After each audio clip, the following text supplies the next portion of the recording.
Aujourd'hui, ça va être un live spécial. On a décidé de faire des lives avec nos coachés, des élèves, des étudiants qui ont beaucoup de choses à nous raconter.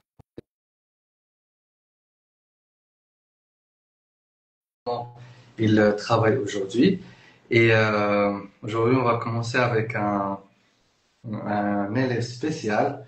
C'est quelqu'un qui a fait un pas assez aventureux, mais avec beaucoup de succès. C'est le homeschooling. Alors, Camille, Comment ça ça va? Tu sais, c'est la va? première fois que je fais un live. Ça va et toi? Ah bah, il y a toujours une première fois. Est-ce que tu me vois bien ou pas? Tu Oui, m'entends je te bien? vois très bien. Cool. Ça va, Ça tu va, vas tu vas bien? bien? Ça va, alhamdoulilah. Alhamdulillah, et toi? Super longtemps. Ouais, ça fait super longtemps, oui. Ouais. Alors, raconte de tes nouvelles, comment ça se passe déjà? Bah écoute, là ça va, on a passé le bac de français en juin. Donc ça c'est l'an passé. L'année dernière du coup scolaire. Et là du coup cette année je suis en terminale pour le bac final quoi. Très bien, très bien. Comment ça se passe les cours? Ça va, bah, je viens de reprendre il y a 3 semaines comme tout le monde, début septembre. C'est Tu cool. t'es calé sur l'année scolaire? Ouais, je me suis calé. Moi j'ai pris maths SES en spécialité. Et du coup, voilà. Là, Très on fait bien, les cours ok. tranquillement.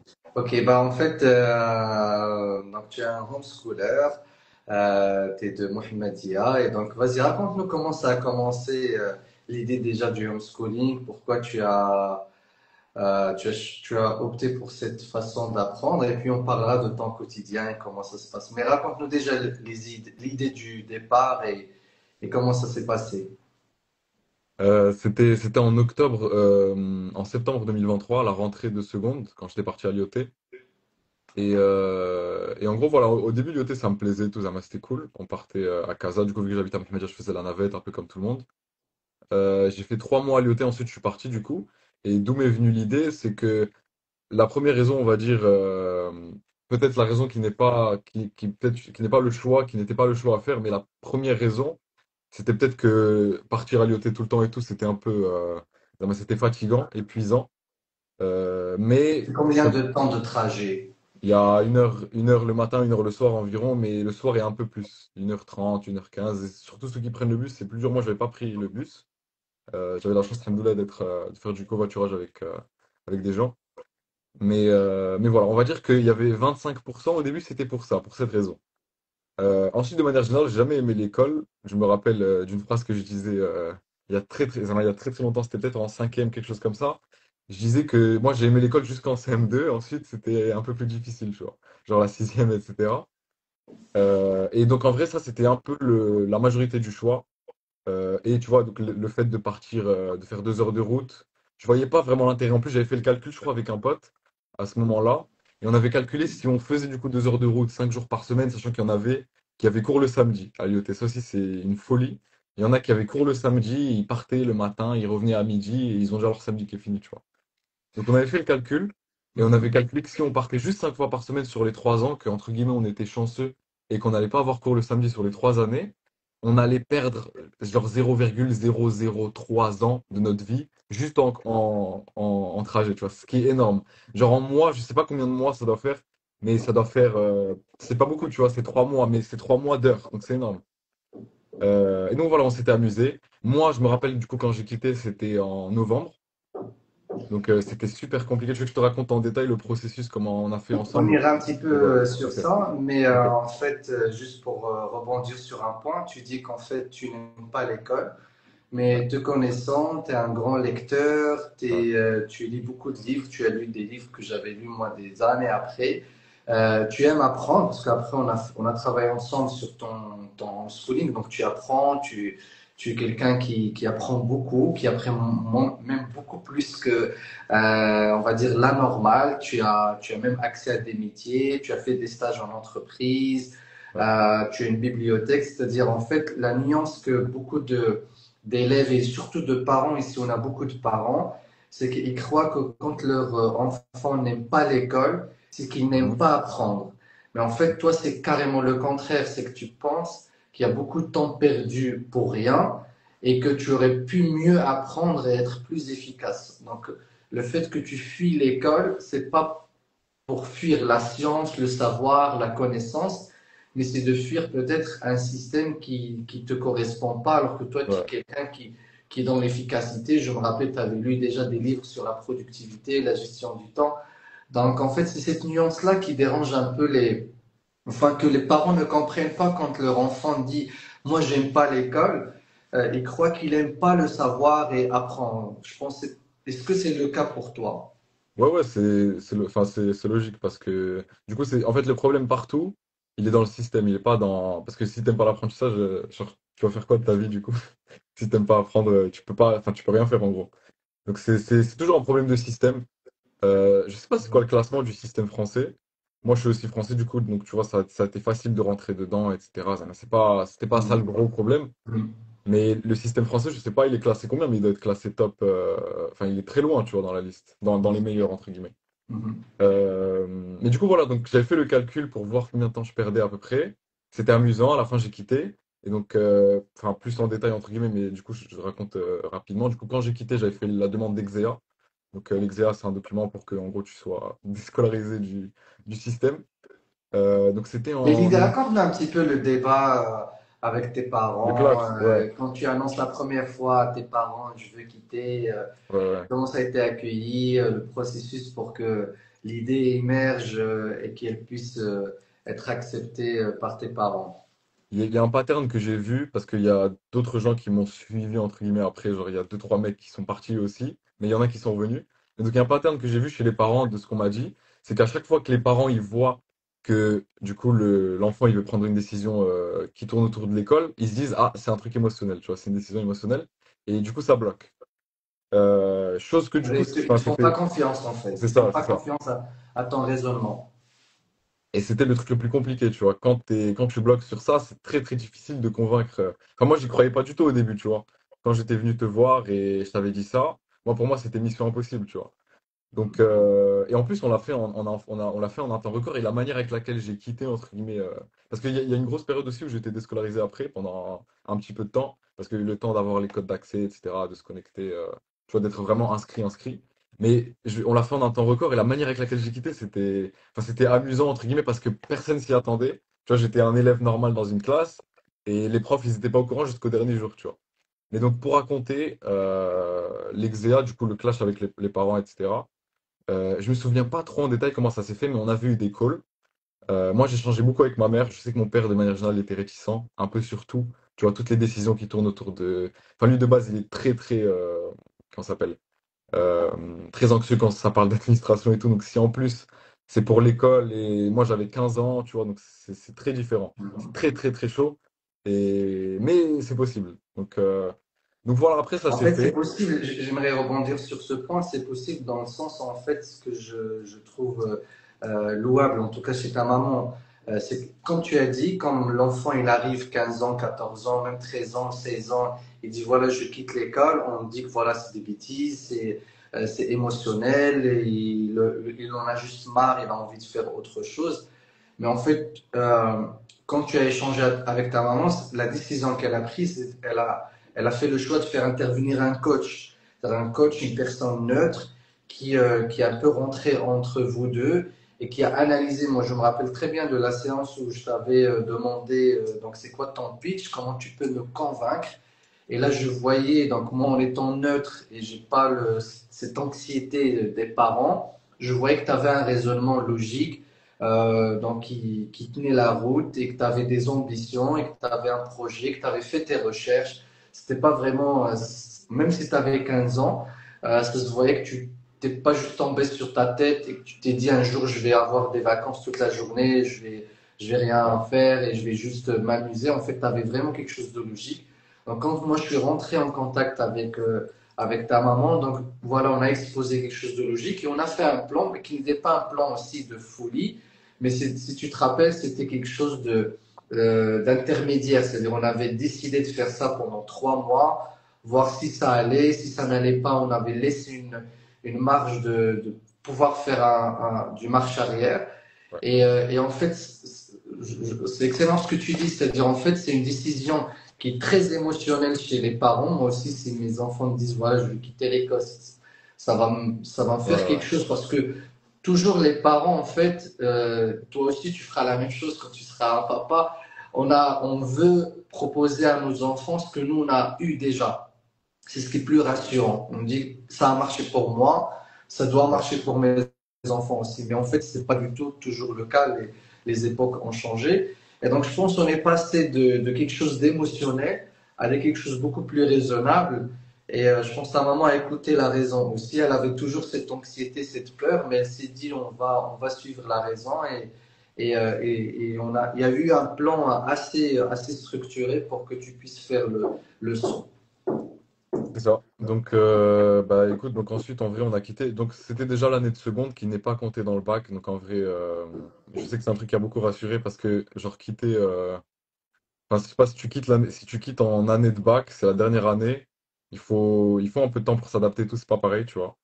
Ouais. Il y a un gros laps de temps, il y a un gros décalage aussi dans plein de trucs que personne ne dit aussi. Donc ouais, en vrai, c'est toute une adaptation. Après, du coup, quand j'ai quitté, je suis tombé.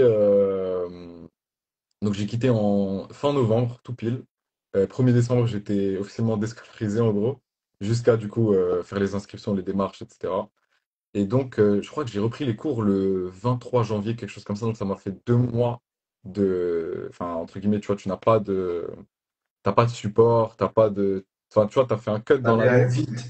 T'as fait ton premier. Je sais qu'en seconde, c'était toujours des trimestres. Donc, il y en avait trois.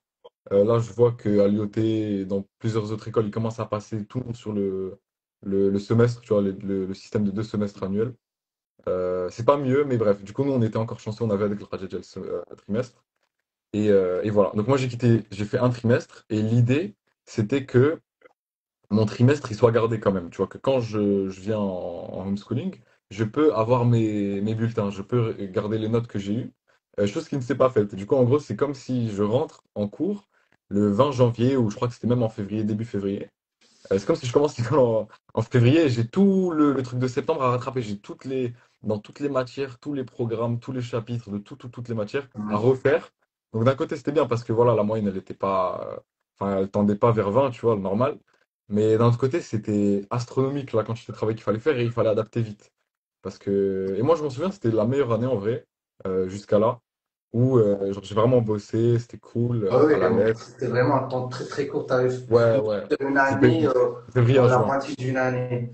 De février à juin, donc ça te laisse février, mars, avril, mai, juin, ouais, 6 mois, tu vois. Ouais. Il y a pas beaucoup de temps, hein, sachant qu'il y a les vacances entre temps que tu dois prendre. Mais voilà, voilà comment ça s'est fait. Et du coup, après, il y a aussi un truc aussi, c'est très très difficile, je pense. Moi, du coup, enfin, c'est pas quelque chose pour laquelle j'ai opté. Mais une fois que tu commences dans le système, tu peux pas revenir en cours, tu vois. C'est pas parce qu'il y a tellement de trucs qui changent dans ta tête. Tu dis, ouais, genre il y a un chapitre, je peux passer 2 heures dessus. Juste après, je passe les vols, j'ai 20. Alors que en classe, tu vois, tu vas prendre 3 semaines. Vu qu'on est 30 dans la classe, faut que le prof il donne du temps à tout le monde. Et du coup, sur 3 semaines, tu vas passer peut-être, tu vois, par exemple, en anglais, 3 semaines, tu as 3 heures d'anglais par semaine, 3 fois 3, 9, 9 heures d'anglais pour un chapitre, ou aide le travail personnel à la maison, donc ça te fait peut-être 20 heures au total pour un chapitre, alors que moi, en 2 heures, je passe les vols, j'ai 20. Donc, tu vois, il y a un gros Beaucoup gap, d'efficacité en il y a un fait gros dans le gap, il y a un travail. gros gap dans l'efficacité, il y Mhm. a un gros gap dans, bien vu, Yanis. Il y a un gros gap dans l'efficacité. Et du coup, tu te dis, bah non, en vrai, enfin, flemme de retourner, tu vois, je gagne trop de temps. Je m'en souviens, en seconde, je m'étais amusé à traquer un peu combien de temps je bossais. Genre, je bossais 15 heures par semaine, tu vois. Enfin, en cours, à l'IOT ou enfin, où tu veux, tu bosses 35 enfin, t'es salarié, c'est juste que t'es pas payé, tu vois. T'apprends, c'est pareil. Mais voilà. Donc, ouais, Donc, en je pense que c'est fait, compliqué de revenir. En fait, donc je garde déjà l'idée, c'est que plus tu fais du homeschooling un peu plus tôt, mieux c'est, surtout pour le lycée. Si tu le fais pendant la première année du lycée, tu as moins de risques parce que c'est une année d'adaptation. Ouais, Peut-être c'est aussi pas le comme ça. faire au collège avant l'année du brevet pour aussi éviter l'année charnière où tu dois t'adapter. Deuxième chose, c'est que bon, toi, c'est exceptionnel parce que tu l'as fait vraiment au milieu, enfin, au début, enfin, on va dire au milieu du premier trimestre ou semestre. Et du coup, même si tu avais 6 mois pour faire toute l'année, mais en fait, ça t'a poussé à être efficace, à être à être très focus sur tes cours.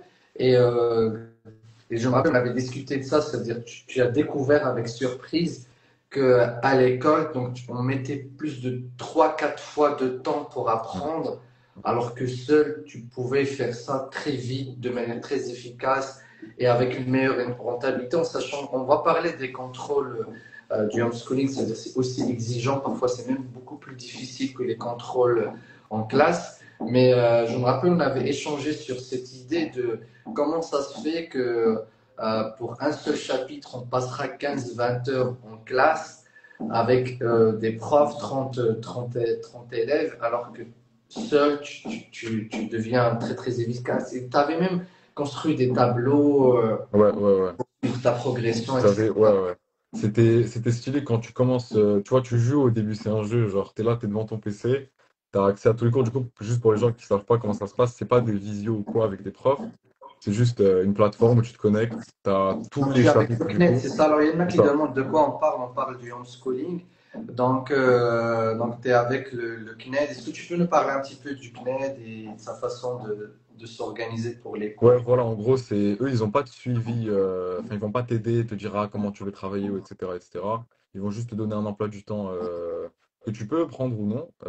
Ça va pour te caler comme tout le monde, etc. Je crois que même leur emploi du temps, il est très très bien parce que c'est du 9h 16h, donc tu vois, ça n'a rien à voir avec enfin, le lycée de base. Donc même leur truc à eux, il est déjà optimisé. Après, si tu veux aller plus loin, tu peux. Mais donc voilà, ils te proposent un emploi du temps, ils te donnent combien de devoirs tu dois. Donc les devoirs, c'est les évaluations. Combien tu dois en rendre par mois. Parce que sinon, après, tu rentres dans. Tu t'es hors délai, ils vont te casser la tête, ils vont t'envoyer des mails, etc. C'est de la pression en plus. Moi, je me rappelle, j'étais abonné à ce genre de truc en début d'année, la première année, tu vois. Toujours, j'avais des mails et tout. Mais après, avec le temps, tu vois, tu réadaptes. Donc, il se passe ça. Ensuite, tu as la plateforme, tu as tous tes cours, donc c'est bien structuré, etc. Tu as tous les chapitres, toutes les séquences. Et tu as les cours en PDF, littéralement. Et après, tu te débrouilles. Donc, les profs, ils sont là. Tu peux leur envoyer des messages, tu peux pas leur parler. Il n'y a pas de visio ou tu peux même pas les appeler, tu vois. Donc c'est très, genre c'est trop, c'est presque trop autonome. Et du coup, il y a un gros gap, tu vois. Tu passes t'es assisté, le prof il est là, tu rentres, tu parles pas, tu sors le cahier, t'écris dans la marge, tu vois, tous ces détails-là. Ah, t'es devant un PC, moi je me rappelle en seconde, j'utilisais même pas de cahier. Je faisais tout sur Note, tu vois, sur Notion. Et je faisais tout sur Note et je me suis dit, vas-y, on va tester tout en digital cette année, tu vois, parce que j'ai rien à perdre. Les notes ne comptent pas. Donc, go tout tester et c'est bien aussi, tu vois.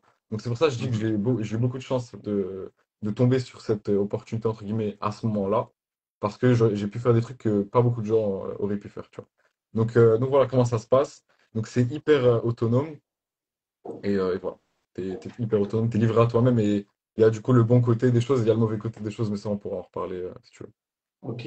Donc, en fait, là, c'est vraiment, tu es livré à ton organisation, à ta façon de faire. Moi, je me rappelle, donc, tu utilisais Notion, ça, on le connaissait tous les deux. Donc, c'est des applications digitales. Donc, après, j'ai appris même de toi d'autres applications. On avait parlé d'Obsidian que tu avais Ouais, utilisé pour résumer des cours. Donc, ouais, en fait, vu ton autonomie, tes capacités à utiliser le digital, donc, en fait, tu as créé tout un système par toi-même pour apprendre efficacement et pouvoir vraiment avancer. Maintenant, il y en a qui pourraient penser que est-ce que des contrôles, est-ce que c'est quelque chose de sérieux? Est-ce que tu penses que c'est quelque chose de vraiment qui te rend fiable? Là, en plus, tu as passé le bac l'année dernière. Donc, est-ce que tu penses que c'est quelque chose qui vraiment valide l'acquisition de tes connaissances? J'imagine que tu es en contact aussi avec tes camarades qui sont encore en classe. Est-ce que tu sens que vraiment tu as le niveau, si tu étais resté à l'IoT ou juste parce que le CNED, bon, je rappelle déjà, le CNED, c'est le Centre national des études à distance. C'est un établissement étatique de France qui est donc géré par l'État et qui existe depuis les années 70 ouais, c'est et bien. qui a une longue expérience dans le domaine donc, de préparation des cours. Il propose des cours depuis la maternelle jusqu'à l'université à distance. Et donc, est-ce que tu penses que c'est quelque chose de sérieux ou est-ce que c'est vraiment un peu, c'est juste quelque chose qui permet d'étudier à la maison et de passer les contrôles comme ça? Bah, en vrai, ça dépend qui tu es. En fait, vu qu'il n'y a pas de suivi, tu peux jouer sur les deux. Ça dépend de l'année. Je sais que au collège, ceux qui font le CNED au collège, en général, enfin, c'est même pas un truc que je conseillerais, tu vois. Parce qu'au collège, t'es super, super jeune. Même si 16, 17, 18 ans, tu changes beaucoup chaque année. Mais le collège, t'étais vraiment hyper jeune. Et si t'es déjà, enfin, moi, je suis pas beaucoup à la maison. Je suis juste à la maison le matin quand je dois bosser de ça. Mais la majorité du temps, je suis soit à la salle, soit dehors, etc. Donc juste pour revenir à la question, oui, ça dépend de qui tu es. Si tu es un mec qui n'est pas sérieux déjà de base, si t'es pas sérieux à l'école, tu vas pas être sérieux au CNED, tu vois. Ça peut pas, c'est pas comme ça que ça marche. Donc Ouais. c'est juste un changement d'identité entre guillemets. Tu dois changer genre qui tu es, comment tu bosses. Ça passe par ça. Et bien évidemment, encore une fois, il n'y a pas tout le monde qui peut le faire. Mais je pense que ça varie, tu vois. Si vraiment tu étais un mec déjà. Moi, j'étais un peu méticuleux, tu vois, même en cours. Je me rappelle, je soignais un peu mes trucs, tu vois, j'écris bien, etc. Donc, c'est un truc que tu viens et tu transfères de là-bas ici à la maison, tu vois. Donc, Absolument. Absolument. ça dépend de qui tu es. Absolument, c'est ce que je dis aux parents, c'est-à-dire, je leur dis, là où est Ness Ouais. et vraiment il a des projets, il veut réussir, il pourra y arriver. Mais je pense que même les autres qui seraient peut-être pas sérieux, je pense pas que c'est un problème de sérieux, c'est plus un problème Mhm. d'accompagnement. Parce que je Oui. pense personne, enfin les jeunes encore plus les ados, personne n'a envie, entre parenthèses, de foirer sa vie. Encore mieux, encore plus les jeunes. Je pense que vous êtes tous ambitieux, vous avez tous envie de réussir, vous n'avez pas envie de vous retrouver dans la rue avec sans rien. Mais je pense que c'est surtout une histoire d'accompagnement, d'aide, d'évaluation des motivations. Toi, tu as des motivations très claires, des objectifs très clairs. Donc, les études, ça y est, sont devenues au service. Mais par exemple, effectivement, il y a d'autres jeunes qui ont des ambitions. Bon, toi, tes ambitions, elles sont un peu, on va en parler, dans le business, dans ce que tu... Tu es déjà un petit peu dans le cognitif, mais peut-être il y a d'autres jeunes, c'est pas qu'ils sont pas sérieux, mais ils ont d'autres ambitions, peut-être Mhm. sportives, peut-être Après, dans d'autres activités beaucoup plus sociales, peut-être dans le business, mais dans l'extérieur, faire du commerce, etc. Et on pourrait croire qu'il y a un conflit entre les études et ces activités, alors qu'en fait, il y a juste un travail de coaching. D'ailleurs, tu as vécu toi aussi ça quand tu as commencé à faire du montage, à t'impliquer dans ton business proprement dit. Il y avait ce conflit entre garder une organisation pour les études et pour tes passions et tes activités. C'est ça? ouais, donc bah en vrai, tu as raison, tu vois, il y a la phase d'accompagnement. Si tu es bien accompagné, tu vas passer du coup dans. Enfin, c'est comme un changement d'identité, tu vois. C'est soit Enfin, mais même si tu l'as, même si tu es sérieux au lycée, il y a des trucs que tu n'as jamais vus à distance, et donc tu dois apprendre de quelqu'un qui sait comment te les imprégner, tu vois, parce qu'une fois que tu apprends ça, c'est fini. Tu sais comment marche le jeu et ça va très très vite. J'avais essayé aussi. Enfin, du coup, là, est-ce que j'ai répondu à ta question? Dans le sens où tu as Oui, raison sur oui, le truc c'est-à-dire, en fait, c'est accompagnement. ça. Ouais. En fait, le homeschooling, il est génial, mais la transition d'un paradigme, d'une philosophie, d'une façon d'étudier à l'école, et le passage au paradigme et à la philosophie, l'état d'être et la façon d'étudier à la maison, elle nécessite un accompagnement. C'est-à-dire que là, c'est juste là où ça se travaille pour que l'ado, le jeune, retrouve un petit peu son nouveau style mais de manière correcte. Et puis petit à petit, les choses avancent, comme tu as dit, de manière assez exponentielle et assez rapide. Comment ça se passe au niveau des contrôles? Alors, en gros, il y a deux types de contrôle. Peut-être que ça a changé, moi, quand je suis arrivé du coup en 2023. Mais peut-être que c'était pas comme ça avant. Mais je sais que de manière générale, c'était comme ça. Donc, en gros, il y a deux types de contrôles. Il y a les contrôles en QCM. Donc, question choix multiple. Mais c'est pas des QCM, juste QCM. Je vais après aller en détail sur comment ça marche exactement. Et il y a du coup les évaluations normales où en gros c'est un PDF que tu peux imprimer et voilà, tu remplis une copie, tu peux la scanner, tu l'envoies, le prof corrige. Tu as un bon retour. Je sais que les profs en général ils donnent vraiment des retours hyper détaillés et ils aident parfois plus que des profs qui sont en présentiel avec toi. Donc ça c'est ouf. Ils vont te donner une note, ils vont justifier exactement pourquoi ils t'ont mis ça. Il y a même des fois un corrigé-type qui est disponible, donc D'accord. ça c'est énorme. Euh, j'avais fait des backups de cours de seconde parce que le prof, il m'avait fait un super détaillé de ce que je dois améliorer. Du coup, je le garde encore et je l'utilise, tu vois, 2 ans plus tard. Donc, c'est incroyable. Donc, il y a ça. Et D'accord. en gros, c'est les deux types d'éval. C'est les deux types d'éval. En gros, il y a, donc c'est toujours du 50-50. Dans l'année, En maths, par exemple, moi je suis en spécialité maths. On a 8 évaluations en maths dans l'année, donc ça peut paraître hyper peu. Mais déjà, il y a le fait que le CNED condense beaucoup, plusieurs chapitres en même temps. Donc ça fait que c'est des grosses évaluations, un peu comme des bacs blancs. Et aussi le fait que, je ne sais pas encore une fois comment, mais ils ont bien optimisé le cours pour qu'il y ait juste besoin de faire 8 évals et tu es testé sur toutes les séquences, partout, partout. Et enfin, en fait, tu es testé pareil qu'en présentiel. Donc c'est comme ça que ça marche en gros. Et pour les évals à QCM, pour aller plus en détail du coup sur ce que je voulais dire, en gros, ça se passe sur le site directement. Tu as un temps bien déterminé. Tu vois, tu as 1 heure ou 30 minutes en général, c'est ça un peu ce qu'il y a. Et il y aura soit des trucs à écouter, des vidéos à regarder, et il y aura des questions du coup en QCM, sauf que c'est des QCM avec malus, mais il n'y a pas de bonus. C'est-à-dire qu'en gros, il y a une question qui peut compter 2 points, et en fait, tu as genre 6 propositions, et il n'y en a que 3 qui sont bonnes, mais on ne te le dit pas, et du coup, tu dois cocher celles qui sont bonnes. Et si tu en coches plus que 3, tu perds des points. Mais si tu en coches 3 tout pile, tu gagnes les 2 points. Mais si tu en coches plus, tu perds aussi des points. Donc ça fait très très mal au début. Genre, ces évals-là, c'est catastrophique, tu vois. Vraiment, vraiment, c'est catastrophique. Je me rappelle, j'avais eu des C'est 9 très sur dur. 20, 7 sur 20, c'est très très dur. C'est le système canadien, je crois. Donc ça, c'est bien aussi, parce que sinon, ce serait super facile de tricher si c'était un QCM facile. Il y a aussi ça qui revient beaucoup, c'est la triche, etc. Il y a beaucoup de potes qui m'avaient posé la question par rapport à ça. Mais du coup, avec ce système-là, c'est impossible de tricher. Et en plus, du coup, vu que tu as le temps, etc., c'est vraiment possible. Et encore une fois, le QCM, il y a toutes les réponses qui se ressemblent. Je ne sais pas comment ils arrivent à faire ça, mais voilà. Donc, il y a toujours une partie dans le QCM, soit si c'est noté sur 20 points et que tu as 15 questions, tu auras 10 questions sur 1 point qui sont relativement faciles, etc. Ensuite, tu auras 5 questions sur 2 points. Mais il y a beaucoup, des fois, donc, comme je t'ai dit, c'est des choix, plusieurs choix à faire. Et si tu en mets plus ou moins, tu perds des points. Ou des fois, c'est juste un choix à faire sur 3 et tu vois qu'il y en a 2 qui se ressemblent. Donc, ça, tu perds les moins de points. Tu vois, tu passes de 20 à 18, de 18 à 16. Après, boum, tu as un 14 parce que tu as perdu trois questions. Tu vois. Donc, ça descend super vite. Et après, les notes, du coup, l'autre étude d'évaluation, c'est totalement. Genre, c'est normal, c'est comme en cours. Tu vois, le prof, il peut. Vous avez le choix, soit, du coup, vous écrivez, si vous êtes à l'aise à l'écrit, et du coup, vous remplissez une feuille, ça, vous scannez, vous envoyez au prof. Ou soit on peut faire sur un Google Doc ou pas. Mais moi, je sais que là, en 3 ans, du coup, presque, je n'ai jamais rendu une évaluation manuscrit. Je veux dire l'inverse. En gros, écrire. Tu vois, parce que ça marche pas. Ça marche pas d'écrire sur le clavier. Il y a pas, enfin, t'as pas une connexion neuronale directe avec le clavier. T'as plus une connexion avec le stylo. Moi, je suis toujours habitué à écrire. J'écris bien aussi, donc ça aide. Mais bon.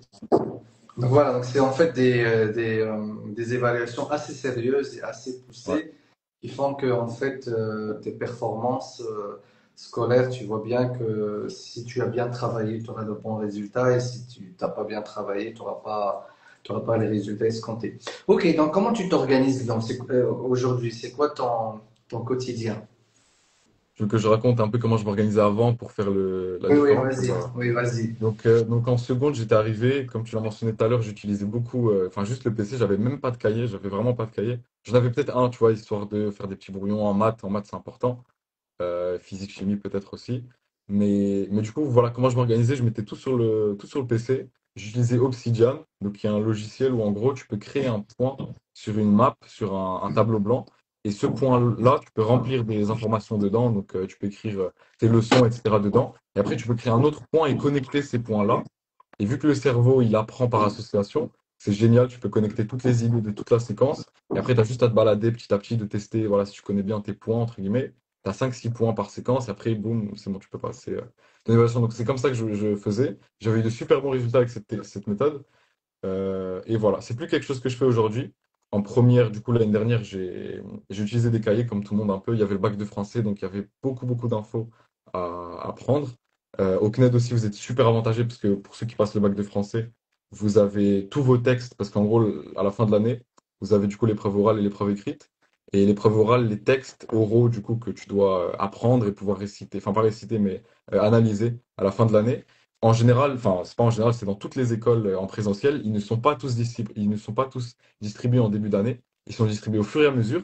Et vous, au CNED, vous avez le luxe du coup d'avoir les 16 au début de l'année et vous vous amusez comme vous voulez. Et du coup, c'est parfait parce qu'il y a aussi ce stress de tu sais pas quel texte tu auras.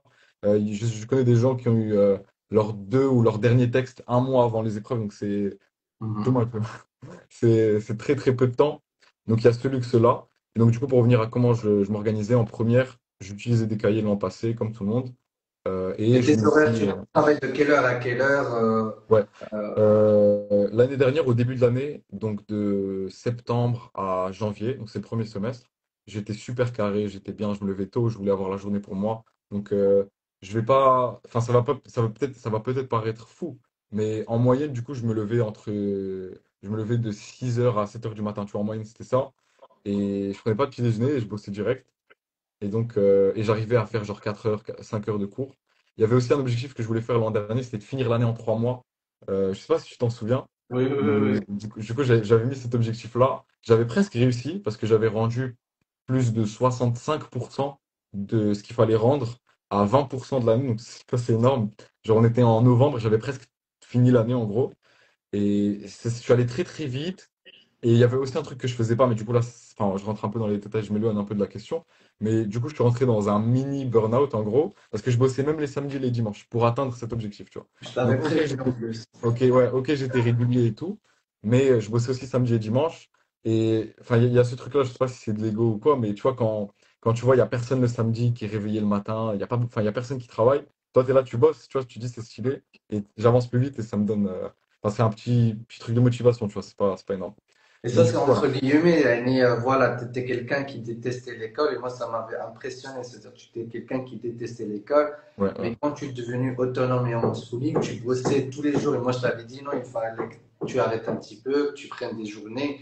Et ouais, tu me ouais. disais non, non, tu étais très passionné, tu adorais ça, tu adorais Ouais. le fait de pouvoir apprendre beaucoup et vite. Et ça aussi, il faut que les parents le comprennent, c'est que plus on est autonome, plus on est efficace et plus on est assisté, moins on est efficace, plus on se laisse aller. Et toi, tu étais vraiment à un moment, tu étais vraiment une machine et Ouais, tu ouais. carburais, tu avais Ouais, j'avais cette des période-là, ouais, tableaux, tu vraiment. avais des pourcentages de progression, tu avais vraiment une méthodologie. euh, et le burn-out était au rendez-vous. Ouais, ouais, c'est ça, c'est inévitable en vrai. Quand tu joues à des jeux dangereux comme ça. Et du coup, le revers de la médaille, c'était que donc on arrivait en janvier, fin du premier semestre, voilà, j'ai mon bulletin et tout, c'est cool. Euh, et du coup, au final, après, ce qui se passe, c'est que ça fait l'effet contraire, tu vois. Je deviens saoulé rapidement. Il y a aussi une grosse erreur que j'ai fait l'an passé. Et ça, c'est une giga erreur à ne pas faire. C'est qu'en fait, du coup, au CNED, vu que tu choisis quand est-ce que tu rends l'évaluation, donc ça, encore une fois, c'est un luxe de malade mental, parce que tu peux, si tu as des matières où tu as des lacunes, tu peux passer 2 mois sur la séquence et ensuite rendre l'évaluation et tu t'assures, entre guillemets, d'avoir un 20. Il faut juste derrière, après, bien calculer pour pas que tu fasses 2 mois sur toutes les séquences, tu vois. Mais du coup, tu as ce luxe-là. Et ce luxe-là, encore une fois, en fait, tout ce qui est, tout ce qui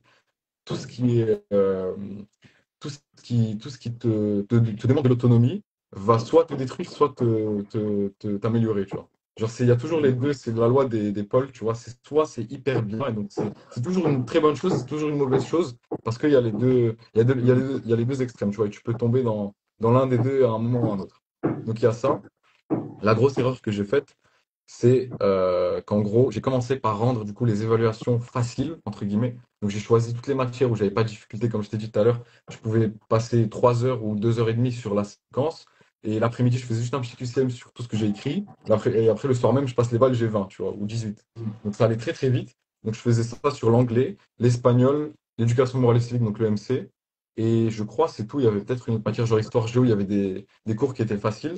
Donc j'en avais sélectionné 4. Et tout le premier semestre, en tout cas une grosse partie de celui-ci, parce que tu peux pas ne pas rendre à Actionit des évaluations dans les autres matières, il faut équilibrer. Mais il y avait une grosse partie du semestre 1 où j'ai bossé que sur ces matières-là. Et du coup, c'était facile au début. J'avais des 18 qui tombaient comme ça, comme des, comme des bonbons, tu vois. Mais du coup, après, j'avais un petit cours, j'avais un très très petit temps, très court temps, donc de décembre à janvier, sachant que du coup, la fin du semestre, c'est genre le 16-17 janvier et les bulletins, c'est le 21. Donc j'avais de décembre au 16 janvier, j'avais un mois pour faire toutes les autres évaluations de maths, physique, chimie, SVT, le reste d'histoire géo. Et c'était l'enfer. C'était vraiment l'enfer. Parce que moi, j'avais pas du tout pensé à ça, tu vois. Je me suis dit, encore plus, je vais prendre l'anglais, l'espagnol, toutes les matières faciles. Je vais gagner du temps, je vais tout finir en un mois. Et après, je vais avoir énormément de temps pour les autres. Sauf que ça marche pas comme ça, tu vois. Tu essaies toujours de peaufiner un peu plus, donc tu passes du temps en plus. Et en général, quand tu as deux choix, et que tu commences par le choix facile pour après avoir le difficile, c'est jamais le bon choix à faire. Tu vois, faut toujours commencer par le truc dur et après finir par, tu vois, toujours finir en beauté avec des trucs faciles. Et c'est mieux parce qu'au moins, tu es sûr de bosser sur le truc difficile en premier, vu que tu vas le faire en premier. Alors que si tu le laisses à la fin, il y a ce truc de tu vas procrastiner. Moi, je me rappelle, j'étais devenu malade, tu vois, j'étais devenu fou. Genre, oui, c'était cool, mais je devais du coup bosser un peu plus que les fameuses 3 4 heures par jour pour atteindre enfin, pour rendre les évaluations, parce que si je les rends pas, je suis mort, tu vois. Genre, je peux pas faire autrement. Donc ça m'avait rendu fou à un moment. Mais Ah, là, tout j'en ai plus envie. simplement pas respecter la loi de manger les grenouilles de Brian Tracy, le livre Commencer par manger des grenouilles. Ah ouais, Tu ouais, connais Eat le That livre? Frog, ouais, ouais, ouais. J'ai pas du tout fait ça, ouais. Ouais. Je suis tombé dans le Et truc t'as- de, ouais. Ouais, très bien. Donc, en tout cas, c'est-à-dire qu'en fait, quand tu es livré à toi-même, tu es face à tes choix. Et donc, ça, c'est des choses que nous, les adultes, enfin, tu es adulte aussi maintenant, mais en fait, qu'on découvre au travail, c'est des trucs de productivité. Et en fait, toi, quand tu es livré à toi-même, c'est-à-dire que tu testes des choses et tu comprends qu'il y a des lois de la productivité, il y a des lois de la gestion du temps, il y a des lois de comment on peut progresser sur un projet. Et tu découvres ça très tôt et tu as de la marge pour pouvoir régler les choses. Mais sinon, tes horaires, c'est-à-dire quoi? Tu travailles toute la journée, tu fais 4 heures, 5 heures le matin et après tu reprends l'après-midi. C'est quoi ton emploi du temps? Euh, pour répondre à ta question, du coup, il faut d'abord que j'explique enfin, enfin, les paradigmes qu'on a débloqués. Du coup, enfin, en gros, je vais prendre un peu du temps classique du lycée et je vais le comparer à du coup ce que je fais. Mais du coup, déjà au lycée, ce qui se passe, c'est enfin, on fait entre guillemets entre, entre 5 peut-être pas 4 mais entre 5 et 8 matières par jour. Donc en gros, tu as 1 heure par matière et tu en as 5 6 7 8 dans la même journée. Donc, enfin déjà, de manière générale, encore une fois, tout le monde est différent. Il y a des gens pour qui c'est parfait, mais je pense que c'est comme une minorité, tu vois. Parce qu'encore une fois, c'est un système, donc il faut que ça soit global, faut que tout le monde puisse survivre, entre guillemets, c'est ça l'objectif, tu vois. Que tout le monde puisse se lever le matin à 7 heures et aller en cours, et tu rentres le soir, et c'est bien. C'est ça l'objectif du système. Maintenant, du coup, c'est pas adapté à tout le monde, et encore une fois, le cerveau, au moment où il va commencer à se concentrer, c'est à peu près au bout d'1 heure. Donc, au moment où il va se concentrer sur le truc, toi, tu vas le lâcher et le ramener dans une autre matière, tu vois. Donc, ça marche pas. Et du coup, c'est ça qui fait que bah, l'emploi du temps, c'est un passage piéton, tu vois. Il y a plein de creux, il y a plein de cours bizarres, etc. Il y a plein de couleurs. Mais du coup, c'est pas optimal. Oui, tu bosses toutes les séquences. Mais encore une fois, c'est normal parce que, tu vois, c'est comme un business, l'école. Tu as des classes, il faut remplir 30 élèves dedans. Tu peux pas mettre un prof pendant 4 heures sur un cours. Il y a personne qui va se concentrer. Tout le monde regarde, enfin, tout le monde passe du temps sur TikTok aujourd'hui. Donc, il y a personne qui va se concentrer pendant 4 heures, tu vois. Donc, ça, c'est normal. Mais du coup, moi, c'est l'organisation que j'ai choisie. Donc, je bosse sur une matière dans la journée et peut-être même sur une matière pendant 3 jours. Et une fois que j'ai fini le chapitre de la matière, je rends l'éval. Et du coup, je fais ça sur 2 matières par semaine.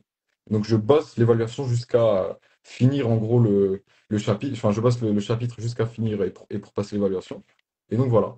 Donc, c'est comme ça que je bosse toute la journée. Non, je bosse du coup le matin. Encore une fois, là, pareil, je suis un peu sur le rythme. Là, j'ai essayé de faire un peu plus tôt cette année parce qu'il y a un vrai game changer à se lever tôt.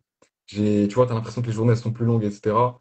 Il y a ce truc de oui, c'est 24 heures, tu vois, mais enfin, genre, si tu dors tard et que tu te lèves tard, quand tu vois qu'il est midi et toi tu viens de te réveiller et le monde est déjà en train, tu vois, t'entends les voitures, tu regardes dehors, tout le monde est réveillé, etc. C'est pas fameux. Encore une fois, moi j'ai ce truc, je sais pas si c'est de l'ego ou pas, mais je kiffe me lever tôt et je vois que c'est noir et il y a personne et je me dis let's go, je vais travailler, tu vois, c'est incroyable. Donc là, je suis entre 4 heures et Donc six en heures du fait, tu matin. Mais commences ta journée scolaire avant vraiment tout le monde, c'est-à-dire ouais, c'est ça. tu commences ta journée scolaire à 6 heures du matin. Tu Ouais, t'es vraiment ouais. calé sur un rythme humain. Enfin, tu es Et à onze quelqu'un heures de c'est fini. matinal, ça c'est sûr. Il y a d'autres personnes qui seraient peut-être plus nocturnes Ouais, et qui à onze travailleraient heures peut-être le soir, la nuit. Mais en tout cas, tu te rappelles, on a parlé de ça, de l'horloge biologique. Ouais, Et donc, tu es parfaitement calé sur ton horloge biologique. Et comme tu es quelqu'un de matinal, c'est-à-dire à 6 heures du matin, tu es déjà frais. Donc là, tu ne perds pas le ouais, temps ouais, ouais. à rechigner pour aller à l'école, à prendre un transport d'1 heure. Donc là, à 8 heures, toi, tu as déjà fait le gros de l'école. C'est-à-dire 8 heures, 9 heures, tu as déjà largement avancé sur ta journée scolaire. C'est ça, donc en gros, quand je dis entre 4 et 6 heures du matin, j'ai pas d'heure fixe de réveil parce que tu m'avais expliqué encore une fois, pardon, tu m'avais expliqué, tu sais, tu m'avais dit les besoins en sommeil ne sont pas les mêmes dépendamment des jours. Tu vois, il y a des jours du coup où tu vas faire du sport, tu vas avoir besoin de dormir plus. Même si tu dis je vais dormir à 22 heures, tu vas pas dormir à 22 heures pile tous les jours, c'est pas possible. Toujours du 22h30, 23h. Tu peux même basculer du côté des minuit, tu vois. Et après, ça part très vite, hein. Quand tu dors à minuit, le réveil à 6h, il fait mal, ou même à 4h, il fait très mal, tu vois. Donc, j'ai aussi ce luxe de, si il y a un problème, il y a un événement, j'ai un empêchement, je peux pas dormir avant minuit. Voilà, tu vois, il faut aller voir quelqu'un ou quoi que ce soit. Je peux, du coup, décaler. Mais à ce moment-là, je vais pas me dire, je vais me réveiller à 11h parce que, enfin, c'est pas un bon sentiment. Tu vois, je me rappelle pendant le Covid, tu te réveilles à 11h, t'as l'impression que enfin, la journée, elle est finie, tu vois. Ta journée est ratée. Genre, à 11h, la journée, elle est finie, tu vois, c'est pas possible. Et j'ai ce truc-là, encore une fois, c'est juste avec l'habitude, mais si je commence pas à bosser et qu'il fait nuit, tu vois, il y a pas de soleil, genre, le soleil, il est pas encore là. Et si je commence pas à bosser dans cet environnement-là, c'est comme si c'était pas le moment de travailler, tu vois. Et donc, c'est bizarre aussi, c'est pour ça que c'est bizarre quand tu le vois sur un emploi du temps au lycée.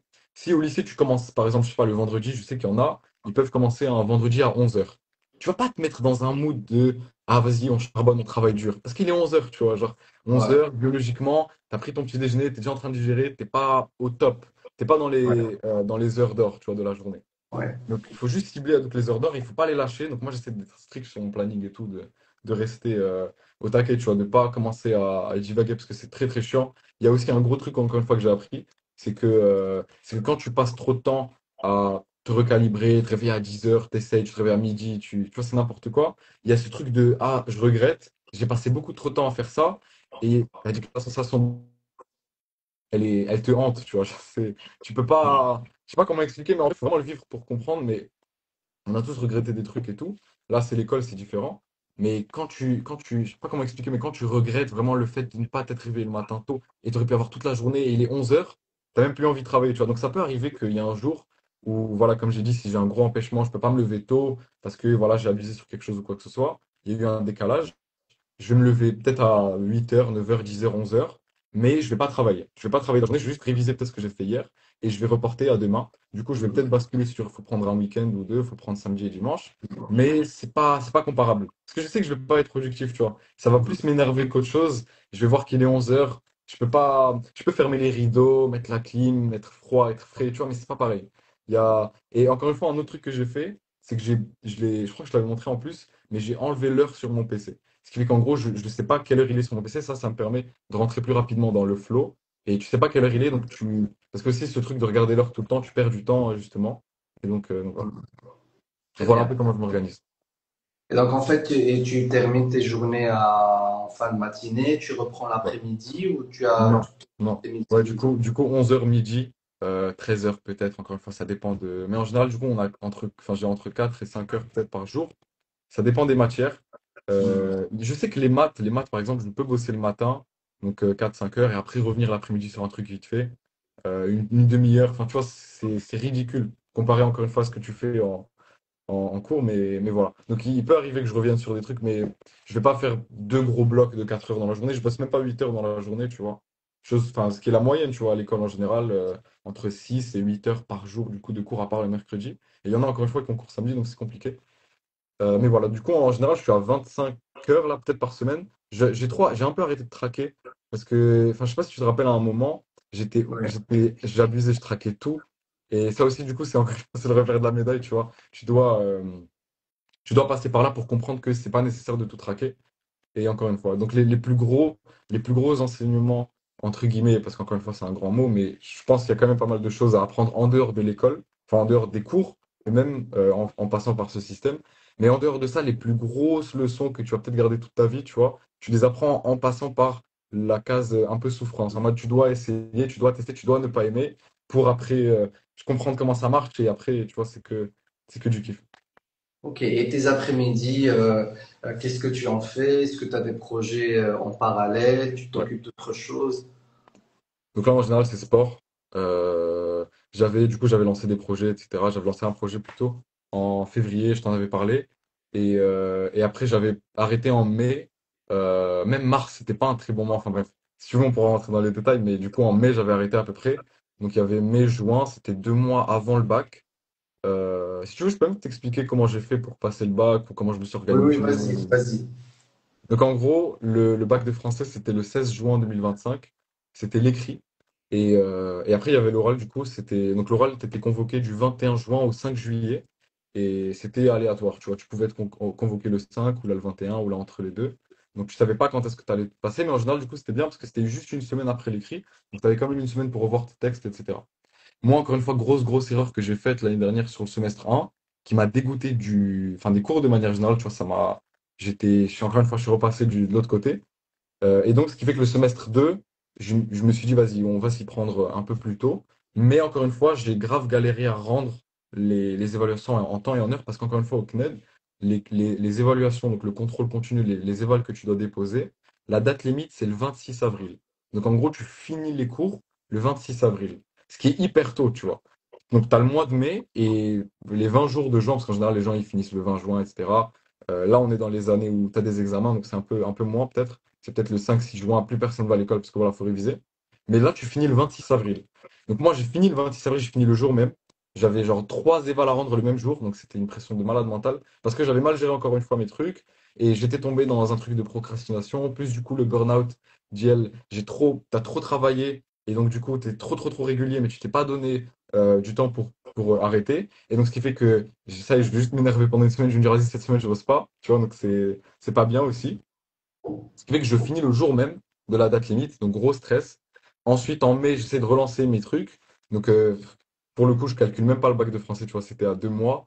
Mais j'aurais pas dû ne pas le calculer, mais je l'ai pas calculé du coup. Je suis resté sur les projets, etc.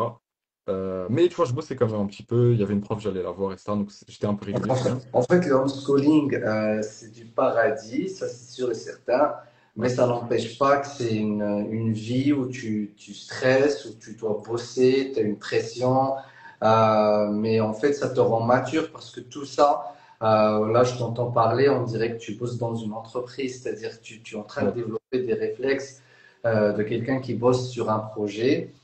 Beaucoup de notions que tu es en train de découvrir, tu parles de burn-out, de décalage, d'avoir essayé des méthodes de tracking, etc. Et en fait, le homeschooling, en tout cas pour les jeunes, c'est quelque chose qui est génial, mais il y aura du boulot derrière, il y aura une organisation de malade, comme tu dis, il va falloir tester, expérimenter. Et pour les parents, il faut qu'ils comprennent qu'en fait, leur enfant, il est livré à lui-même. Mais voilà, s'il y a un peu de sérieux et une volonté, je pense que c'est le cas de tous les jeunes, moi je fais confiance en ça parce que on les côtoie.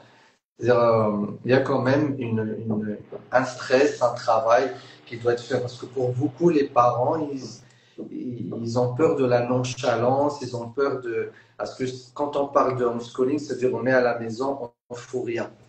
C'est un peu ça le problème. Il y a des gens qui croient que l'homeschooling, c'est vraiment d'être à la maison et c'est égal à ne rien faire. Mais en fait, tu as aussi vécu des moments de souffrance, des moments de stress, des moments Ouais. de décalage, ou des moments où tu avais, même tu demandais au secours par rapport à des séances de coaching, etc., pour te recaler. Mais aussi, il faut comprendre pour les parents que ça fait de toi une personne beaucoup plus mature, mais beaucoup plus imprégné des leçons de vie. Parce que là, ce que Hmm. tu dis, c'est vraiment des leçons de vie que, Ouais, Inch'Allah, quand ouais. tu vas travailler, ça va être quelque chose Ouais, que tu d'assez, gardes. ouais, tu auras déjà inculqué. Donc, le projet, tu faisais du montage, c'est ça? C'est à l'époque où tu faisais du montage, c'est Ouais, ça? c'était en février, donc il y avait février, mars, avril, mai. Janvier, j'avais pas fait grand-chose. Enfin, c'était le début de l'année, j'avais juste. Il y a un truc aussi qui est bizarre un peu, mais ça, c'est le système français, tu vois. Enfin, c'est comment l'année scolaire est répartie. C'est qu'on commence l'année scolaire en septembre, mais que c'est la fin d'une année, d'une vraie année qui commence, tu vois. Parce que la vraie année, elle commence en janvier. Mais toi, tu commences l'année scolaire en septembre. Et juste ça, enfin, c'est bizarre, tu vois. C'est très bizarre. Je sais que c'est toi, je sais que tu m'avais dit que on doit pas avoir les vacances en été, que les vacances ça doit être en hiver du coup, et que, du coup tout le système scolaire il doit être repensé pour commencer l'année en janvier et du coup finir l'année en novembre, tu vois, par exemple, Ouais, ouais, ou en septembre. Ouais. ouais. Et donc, en fait, Donc, tu avais une autre philosophie de travail.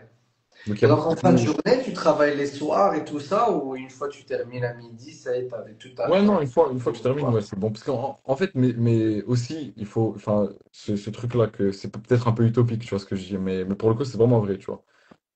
Mais cette organisation-là, elle vient aussi parce qu'il y a un peu de réflexion derrière, tu vois. Donc, du coup, il y a des trucs que j'ai testés, que j'ai approuvé ou pas. Ah non, il faut pas commencer. Vous entendez ou pas Oui, le oui, bruit? Ouais, on c'est chaud. t'entend parfaitement. Donc en gros, il y a, je sais pas la plus forte, mais en gros, donc il y a plein de trucs à tester. Et en fait, ce qui se passe aussi, et c'est la vérité, tu vois, c'est que les matières, donc l'anglais, l'espagnol, etc., c'est pas des choses qui sont opaques. Et donc moi, j'ai aucun intérêt à me rappeler de ça. Tu vois, il y a tous ces trucs de la mémoire à long terme, donc il faut travailler, enfin, il faut revoir ces trucs toutes les semaines pour ancrer ça dans la mémoire à long terme, tu vois. Mais l'anglais, l'espagnol, l'éducation morale et civique, l'histoire géo, c'est pas des choses qui sont au bac. Donc moi, je la pose juste pour l'évaluation et je la passe et c'est bon, tu vois. Parce qu'il n'y a aucun intérêt. Je suis pas en train de dire qu'en juin, je vais avoir un gros trou noir sur tout ce que j'ai vu. Bien sûr que oui, je vais me rappeler. Globalement, surtout, le pire, c'est que je vais me rappeler beaucoup plus que la majorité des gens, tu vois, parce que j'ai bossé avec mes méthodes, je me suis approprié le cours, j'ai pas juste recopié dans un cahier et appris ça, tu vois, c'est pas pareil. J'ai utilisé ChatGPT, j'utilise beaucoup, beaucoup l'IA. Ça aussi, ça peut être un sujet intéressant. Mais voilà. Donc, en gros, enfin, c'est pas un sacrifice à faire parce que tu perds pas dans la moyenne du bac. C'est pas intéressant, tu vois. C'est pas un bon retour sur investissement de se dire, OK, on va bosser l'anglais et je vais me rappeler des cours d'anglais. Moi, je parle déjà anglais, tu vois, je bosse juste pour l'évaluation et pour la note.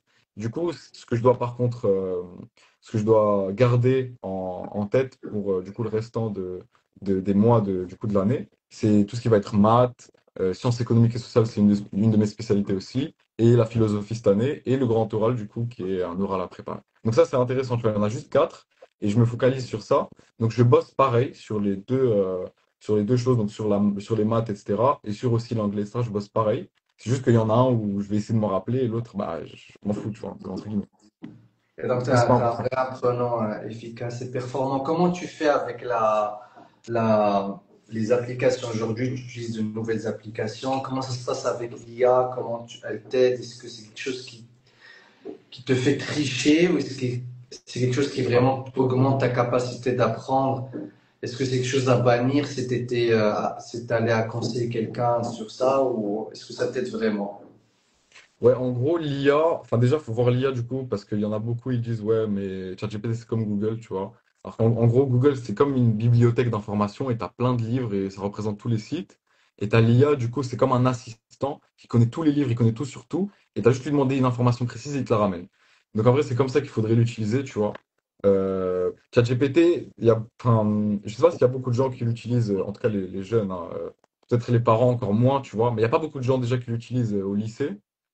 Et enfin, il y a pas beaucoup de gens qui l'utilisent pour les gens qui sont au lycée et ils l'utilisent même pas pour le lycée, tu vois. Alors qu'en vrai, ça pourrait tellement te booster les notes, tu peux gagner beaucoup, beaucoup de temps. Moi, je sais que vu que j'ai les cours en PDF, je lis quand même tous les cours avant parce que ça me permet de comprendre, tu vois, de quoi il s'agit, comment je vais faire et ça. Donc là, je rentre dans comment je m'organise.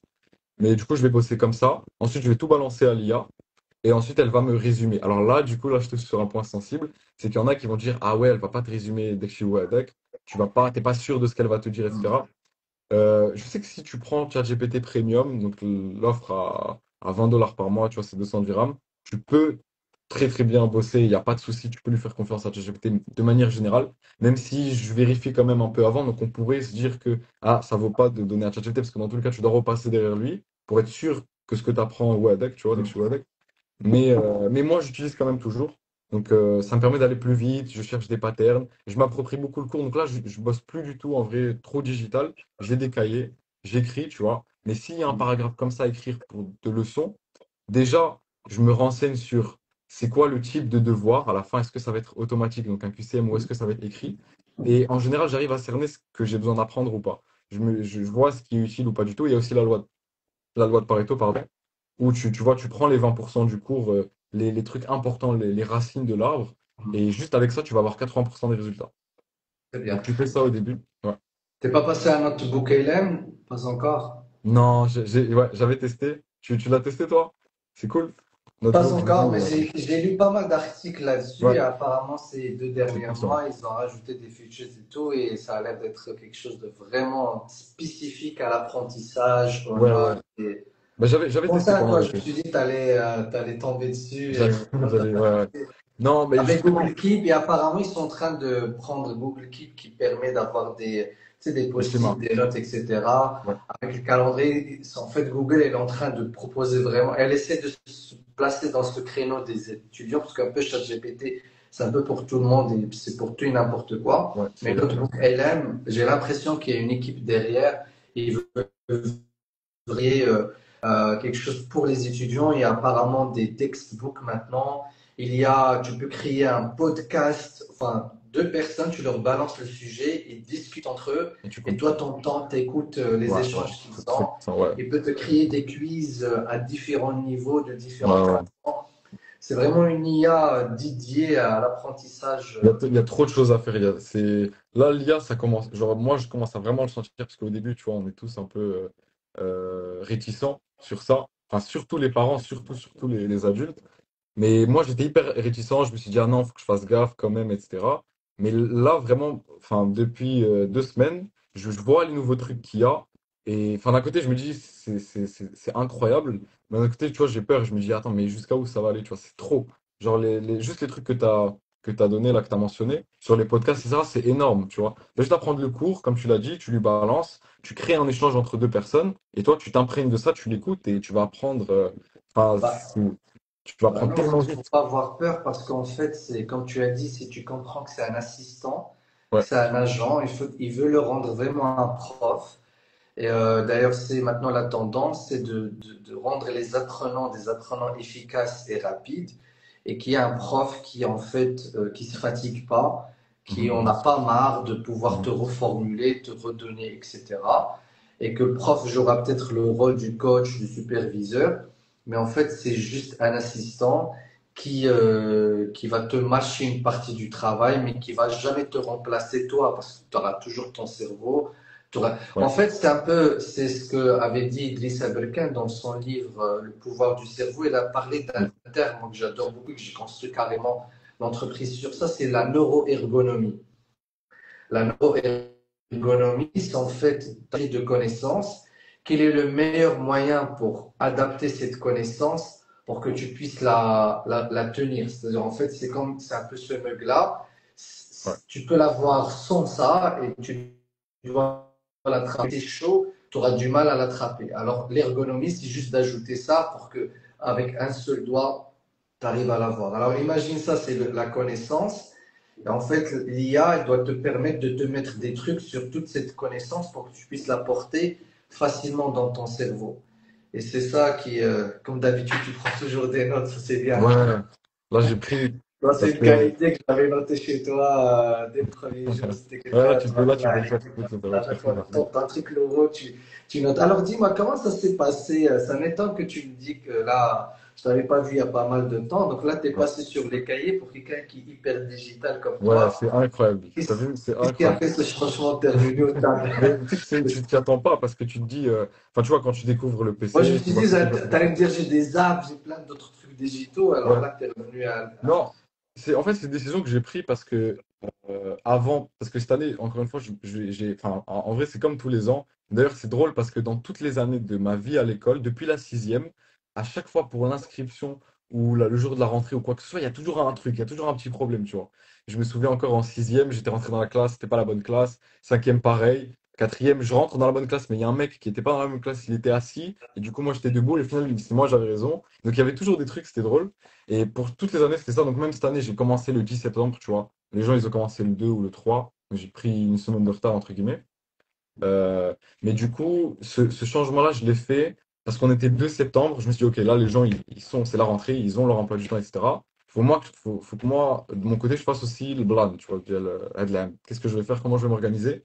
Il y a du coup des trucs que j'ai gardés de l'année dernière, mais il y a des trucs que j'ai radicalement changé. Et donc, ça fait partie de. Enfin, le fait que je repasse sur les cahiers, ça en fait partie, tu vois. Et en fait, pourquoi j'ai pris cette décision? Parce que je me suis dit, moi déjà en plus, je suis l'un, je pense, des rares mecs au CNED qui écrit encore les évals. Parce que, tu vois, encore une fois, tu as la liberté, tu peux ne pas écrire, donc tu tapes sur un Google Doc, etc. et t'envoies et c'était bien, tu vois. Mais moi, je n'ai jamais rendu une éval Google Doc. Je n'ai jamais rendu, j'ai toujours écrit je vais et écrire. scanné. Donc j'ai toujours pris l'habitude d'écrire. Donc je me suis dit, attends, ça aussi, il faut que j'essaie de le. Genre, je suis sûr qu'il y a un truc que je peux faire, tu vois. Je suis sûr que je peux le pousser un peu plus loin. Donc je me suis dit, ok, attends, je vais acheter 10 cahiers, on va mettre un cahier par matière, comme tout le monde, tu vois. Et je vais me dire, ok, comment je vais apprendre? Et du coup, c'est pour ça que j'ai noté ce que tu viens de me dire, parce que c'est hyper intéressant, j'avais jamais pensé à ça. Donc là, je vais utiliser l'IA pour prendre le contenu et qu'elle me donne comment l'approche pour l'apprendre. Et donc, j'ai pris ce choix-là parce que je me suis dit, j'ai pas envie de retomber dans le truc de overthink, tu vois. Genre, comment je m'organise, je vais trop passer du temps à, ah, mais je pourrais faire ça, et je pourrais faire ça, ça, ça, ça, ça. Et des fois, je tombe dans des détails qui sont même pas utiles, tu vois. Je tombe dans des systèmes, des tableaux où je commence à calculer combien de temps ça va me prendre. Tu vois, c'est pas utile. Genre là, je t'ai dit, je vais arrêter de traquer le temps. Je sais que je suis environ à 20-25 heures par jour, 25 heures par semaine, parce que je sais à peu près, tu vois, mais je sais pas exactement. Donc ça, c'est une bonne chose. Et aussi, quand je commence, je sais pas, vendredi hier, j'ai bossé l'espagnol, tu vois. Genre, quand j'ai commencé à bosser l'espagnol, je me suis pas dit, OK, l'objectif, c'est de faire ça, ça, ça. J'ai juste commencé à bosser. Et après, au cours du truc, pendant que je faisais, il y a un moment, je me suis dit, OK, là, c'est bon, j'ai fait 4 heures. Je sais qu'il me reste que ça à faire et que lundi, je vais le faire et lundi, je vais rendre les balles. Du coup, tu vois, je suis rapidement dans le flow, c'est trop bien. Alors que si je me dis, je vais faire partie 1, partie 2 aujourd'hui et que demain, je vais faire partie 3 et qu'aujourd'hui, j'arrive pas à faire partie 1, partie 2, déjà, ça va m'énerver de fou. Et du coup, je vais me dire que je suis en retard et je vais mettre la pression et je vais tomber dans un engrenage nul. Donc, je mets pas d'objectifs ou quoi. Je mets les standards hyper, hyper en bas. Et du coup, ce qui fait qu'ils sont super élevés quand je bosse. Et donc, j'ai toujours cette. Je suis super. Tu vois, c'est un truc. C'était hyper difficile de faire ça. Mais quand j'ai pris la décision de le faire, là, j'ai vu que ça a changé la donne. Parce que du coup, tu te dis, OK, vas-y, même si je fais partie 1 aujourd'hui, c'est pas grave. Et du coup, tu fais partie 2 partie 3 et tu dis, bah, c'est bon, du coup, j'ai fini, let's go. En Donc, fait, tu suis le c'est flow, comme en ça. fait, au lieu d'avoir un C'est truc ça, c'est ça. J'ai avec pas l'heure, je sais pas quelle heure il est, mon téléphone, il est pas dans la chambre. Je le mets en mode avion, tu vois, il y a personne qui m'appelle, c'est le matin dans tous les cas. Jusqu'à 11 heures en général, il se passe pas grand-chose. un, Et donc, degré de productivité ouais, de l'oubli, il là. est hyper élevé, ouais, ouais, il est hyper élevé. Et des fois, je sais qu'on en avait beaucoup parlé de la méthode Feynman, etc., où tu essayes d'apprendre à quelqu'un, tu t'entraînes devant un miroir, où tu expliques le cours. Tout ça, c'est des trucs que j'utilise, mais que je n'ai même pas structuré. Tu vois, au début, j'avais rassemblé un peu toutes les techniques qu'il y a. Je me suis dit, OK, il y a ça, ça, ça. Dans quel cas je vais utiliser ça? Dans quel cas je vais utiliser ça? Mais au final, t'en deviens maladif si tu fais ça partout. Et du coup, tu commences à avoir un gros Google Sheet rempli de trucs. Oui, il est beau, oui, il y a des belles couleurs. Et en plus, ça me prend du temps, moi, à chaque fois mettre des belles couleurs et tout, tu vois, je perds du temps. Donc, je me dis, dans ma tête, j'ai une feuille.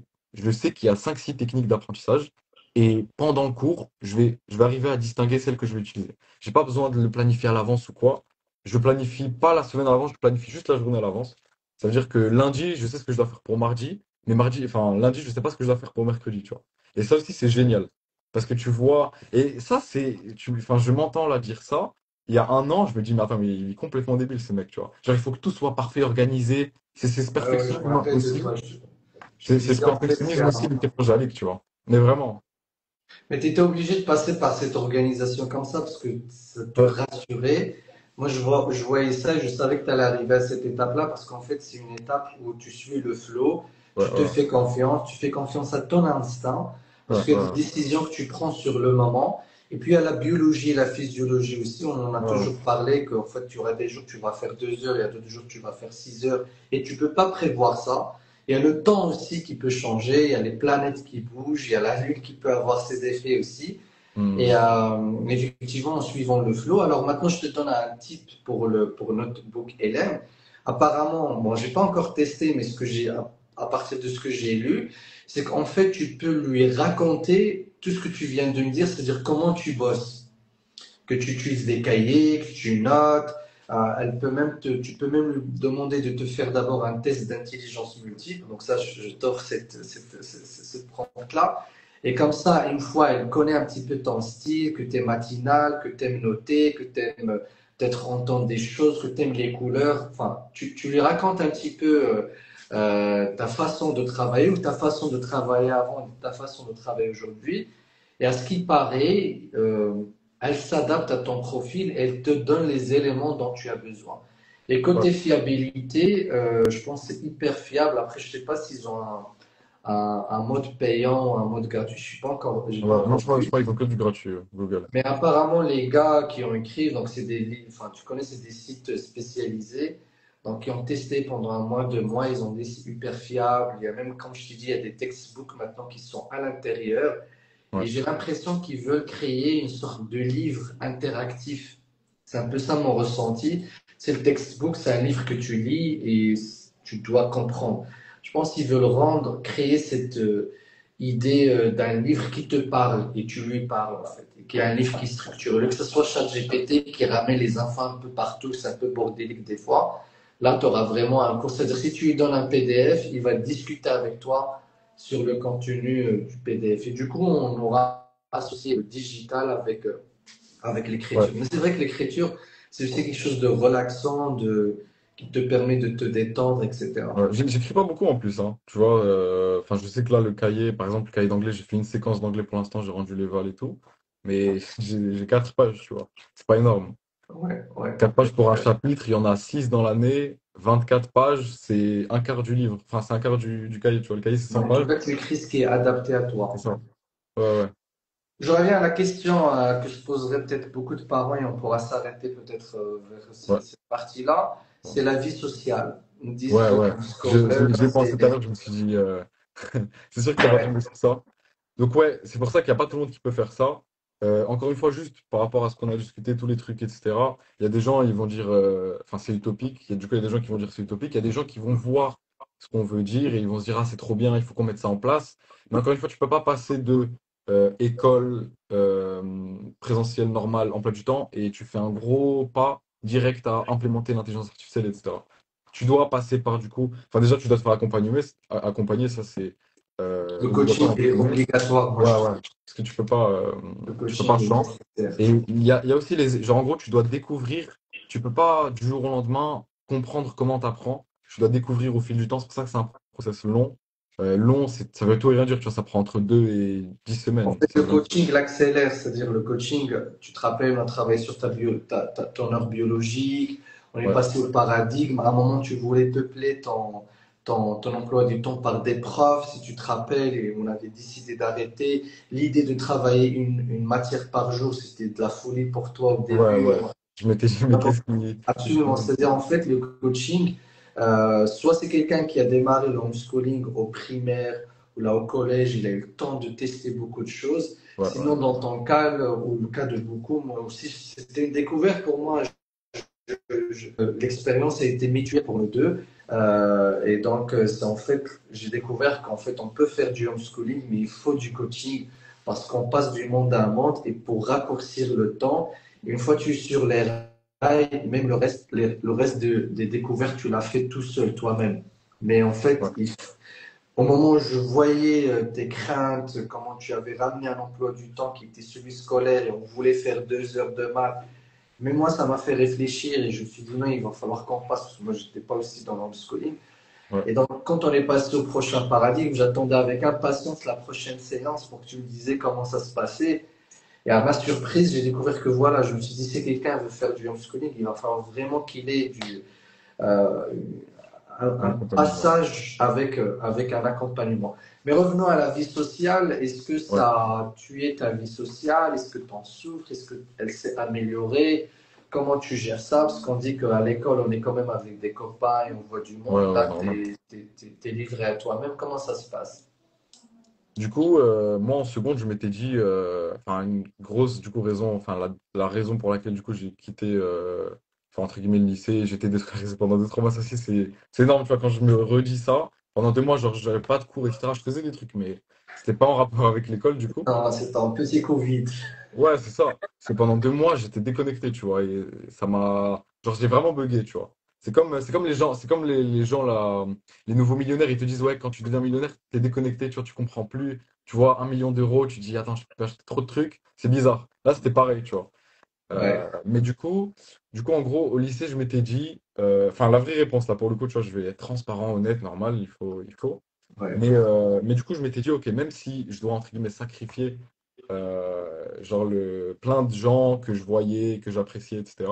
S'il faut que je sacrifie ça pour gagner beaucoup de temps sur les cours et pouvoir faire derrière quelque chose, bah let's go, tu vois, c'est pas grave, on sacrifie. Mais allez. Donc c'était le prix à payer en vrai. Je suis pas en train de dire que, enfin, parce que là, j'ai annoncé le truc comme un livre, mais il y a pas enfin, c'est pas un extrême ou un autre, c'est toujours un entre-deux. Il y a mille et une raisons pour Mais lesquelles tu vas faire le aujourd'hui, business. ta vie sociale, elle s'est améliorée. C'est quelque chose Ouais. dont tu En fait, en souffres. vrai, ça s'est amélioré. Ça s'est amélioré parce que j'ai plus le même entourage qu'avant, ça c'est logique, tu vois. Il y a beaucoup de gens que je connais encore, qui sont encore au lycée, que je vois encore souvent. Enfin, souvent, ça veut dire 3 fois par mois, tu vois. Mais juste, je les vois comme ça. C'est normal, c'est comme si au collège, t'avais un meilleur pote à toi, t'es plus dans la même classe que lui, vous allez plus vous voir autant, juste parce que vous êtes Tu plus as dans la même gardé classe. les contacts que C'est tu ça. voulais au lycée. En plus, la majorité des gens avec qui j'étais en cours au lycée, c'est des gens que je connais depuis 10 ans, tu vois. Donc ça change beaucoup parce qu'il y a des gens qui changent d'école tous les ans ou tous les 2 ans, donc c'est pas pareil. J'ai encore une fois un profil très, très, très, très, très, comment ça s'appelle? Très, très différent et très spécial. Mais du coup, voilà. Donc en vrai, ça s'est amélioré dans le sens où je suis beaucoup dehors, beaucoup, beaucoup au sport, etc. Donc, euh, oui, tu vas devenir fou. Je ne l'ai pas testé, mais oui, tu vas devenir fou si pendant une semaine, tu vois personne et t'es que chez toi. Parce que tu vois, tu dois aller à Margène, tu dois aller à la salle. Je sors beaucoup. Pendant le Ramadan, j'avais fait, pas pendant le Ramadan, mais après, bon, pendant le Ramadan, j'avais couru, j'avais fait un semi-marathon. Et après le Ramadan, il y avait une course à Ain Diep, à Casa. D'ailleurs, c'est un mec qui rejoint le live tout à l'heure. C'est un pote à moi de l'UOT. On a fait la course ensemble, tu vois, à Ain Diep. Et après, pareil, on devait faire le marathon de Rabat, on l'a pas fait. Donc enfin lui, il était pas là, moi je suis parti. Bref, donc tu vois, c'est un mec que je connais maintenant depuis 2 ans et on se parle toujours, tu vois. Je lui ai posé une question il y a 3 jours sur le SAT, mais bref. Donc en gros, oui, la vie sociale c'est totalement différent. Il faut être prêt à faire un changement. Oui, il y a des gens qui vont souffrir, tu vois, parce qu'ils sont trop sociables ou quoi. Moi, j'ai les deux casquettes, tu vois. J'aime bien être seul et solo, surtout quand je vois que je suis productif. Tu vois, quand mon cerveau il comprend que ouais, c'est ça le chemin à faire. Je me dis let's go, le prix à payer, c'est pas grave, tu vois, go le faire. Et du coup, moi, si je suis un mec hyper sociable, pendant le collège, on avait un groupe de 2 3 mecs, on était un peu les rigolos de la classe, peut-être, tu vois, pendant le collège. Au lycée, c'était pareil. Je me rappelle en seconde, j'avais une classe de fou. Tu sais que j'avais vraiment une classe, Faisal. Genre, la classe, tu peux pas la quitter, tu vois. Il y avait trop d'événements, trop de trucs, trop de choses stylées. Genre, c'était une vraie, vraie bonne classe, Alhamdoulilah, tu vois. Mais tu vois, j'ai quand même pris la décision du coup de quitter entre guillemets. Mais c'est pas comme si tu retournes à l'époque, tu vois, des hommes des cavernes et tu tailles les pierres et tu parles à personne. C'est pas ça, tu vois. Là, c'est juste que j'ai En fait, changé un peu mon c'est ça la entourage. crainte des parents. Ils se disent, voilà, avec qui il va parler. Ça, En fait, ce que j'ai compris, en tout cas, quand on faisait des séances ensemble, c'est que tu faisais de nouvelles rencontres. Quand tu allais en salle en journée, donc tu avais d'autres profils, tu rencontrais même des profs, des gens un peu adultes. Et puis, à un moment, tu faisais le choix de soit effectivement, voilà, avoir une vie sociale dans le cadre sportif. Je connais des parents qui ont leur enfant en homeschooling qui créent, enfin, qui font impliquer leurs enfants dans des activités associatives, d'autres peut-être dans le cadre de juste d'activités familiales ou juste d'avoir des amis, de garder les amis du lycée. Donc, il n'y a aucun problème parce qu'on se rencontre en fin de journée ou dans le week-end. Et je me rappelle très bien que tu m'avais dit que maintenant tu avais le choix de choisir tes amis et que tu ne devrais plus subir des amitiés juste parce qu'on est en classe et qu'on doit traîner ensemble. ouais, en gros, c'est ça. Il y a aussi mon entourage. Genre là, les personnes avec qui je parle et que je vois, c'est des mecs qui sont un peu plus âgés que moi, tu vois. Ils ont vraiment 3 4 5 ans de plus que moi. Donc, c'est des mecs de 22 ans, tu vois. Euh, mais ça aussi, c'est un gros changement. Et encore une fois, c'est une chance. Mais il y a trop de profils, c'est trop, trop précis. Encore une fois, le changement parce qu'il y a des mecs, ça va les rendre fous, tu vois. Il y a des mecs, le CNED, ça va les tuer. Il y a des mecs, ça va bien les aider. Et cette décision-là, pour le côté social, parce que c'est très très important, encore une fois, quand tu es petit, au collège, au lycée, on est encore très très jeune, tu vois. Et ton cerveau, il doit encore apprendre des trucs, tu dois encore être entouré, Zama, Madness, etc. Et donc cette décision-là, c'est le gosse, Zama, l'enfant lui-même, pardon, qui doit le prendre. C'est lui qui doit prendre cette décision. Et en vrai, comment tu te comportes en vacances d'été, genre juillet, août, je pense que c'est un bon modèle. Genre, tu vois comment tu te comportes en juillet, août quand il n'y a plus l'école et que tu es livré à toi-même, entre guillemets, tu peux apprendre des trucs, etc. Tu fais des activités. Tu vois si tu es un mec qui fait des activités, si tu parles encore avec les gens avec qui tu es à l'école, bah, dans ce cas-là, c'est peut-être que t'es dans le bain, tu vois. T'es vraiment avec les gens, etc. Et si tu les vois pas, bah, ça va peut-être pas trop t'aider. Et encore une fois, c'est dangereux parce que je pense que le meilleur moment pour faire le homeschooling, c'est le lycée, mais c'est aussi le moment où, entre guillemets, tu n'as pas le droit à l'erreur. L'erreur, ça veut juste dire que tu peux pas ne pas, ça va, ne pas étudier pendant 4 mois, tu peux pas faire ça, tu vois. tu dois quand Ouais. même avoir un système régulier. C'est pour ça que tu dois te raccompagner parce que tu as ce truc de accountability, tu vois. Si tu l'as pas, tu peux pas trop avancer. Si tu rends pas de compte à toi-même ou à quelqu'un, tu n'es pas sûr de faire ce que tu dois faire. Et donc voilà, en Absolument. vrai, c'est une décision à prendre, mais c'est pas une décision enfin, c'est une décision que toi-même tu dois prendre, tu vois. Moi, ma mère, elle m'a posé cette question aussi sur le social, mais moi, je savais ce que je voulais, tu vois. Ouais. En tout cas, il y a des études qui ont démontré que le homeschooling améliore net la vie sociale, même des enfants sociaux, parce que en fait, tu as juste le luxe de pouvoir choisir tes amis, de choisir d'autres différents cadres d'enfants, parce que l'école, à la base, elle n'est pas faite. On pense que l'école, elle est faite pour sociabiliser, mais l'école, on n'a que 15 minutes de récré. D'ailleurs, les problèmes des enfants qui sont trop sociables, c'est que l'école, ils n'arrivent pas à se concentrer parce que la présence de trop d'amis perturbe les élèves sociaux. Et ça aussi, les gens, parce que quand tu as quelqu'un qui est sociable, souvent tu as sur son bulletin, il est bavard. Parce qu'il n'arrive pas à se concentrer quand il y a trop de perturbations humaines.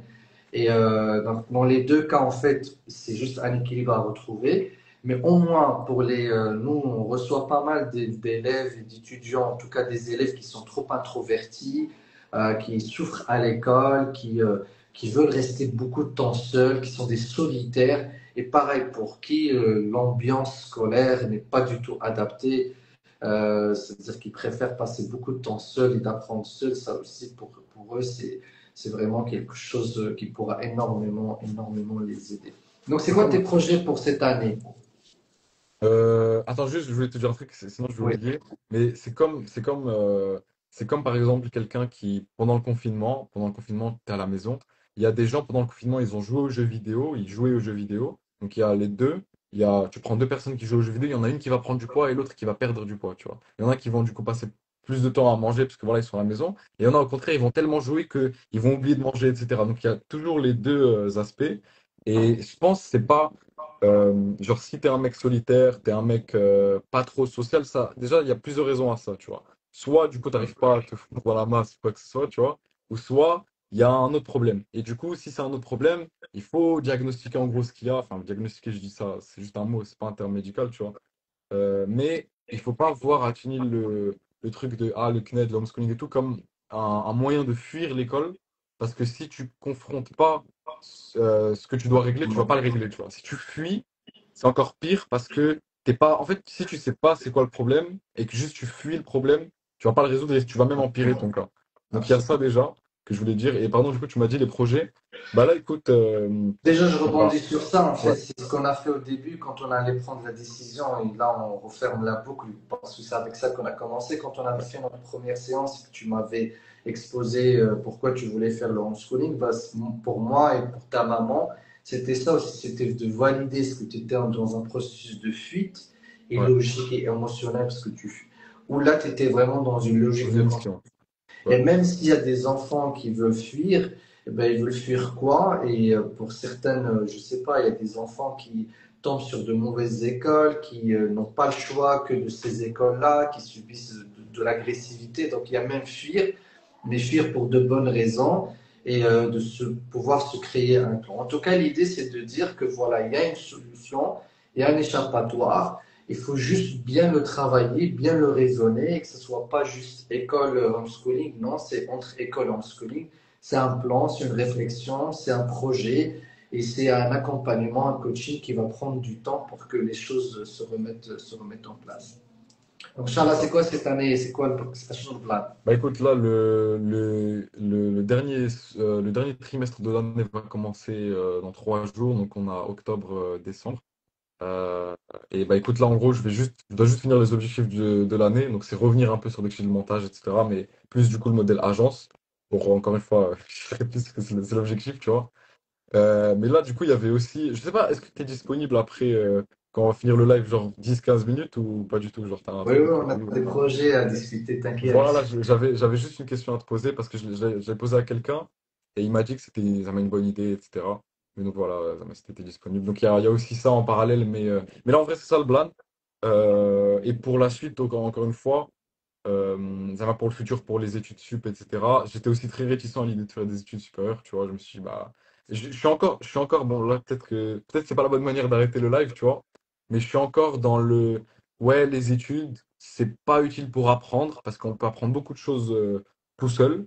Et donc, c'est plus le côté, tu vas rencontrer des personnes, tu vas rencontrer des gens, tu vas avoir des Un opportunités. défaut. C'est comme ça que je le vois, tu vois. Et Ouais. je pense qu'en vrai, C'est c'est la comme bonne ça, manière. hein. Mais je me limite pas, je me dis pas, je vais rien apprendre, je vais apprendre des trucs. Mais je me dis que genre, la majorité que on peut apprendre là-bas, on peut déjà l'apprendre, parce qu'on a Internet. Donc, c'est juste Absolument, mon ouais. avis. Et même avant, hein, c'est-à-dire moi, j'avais, je pense en 2003, en 2004, je voulais un peu étudier un petit peu le business. Je suis allé dans une école de commerce, c'était l'American Business School à Paris.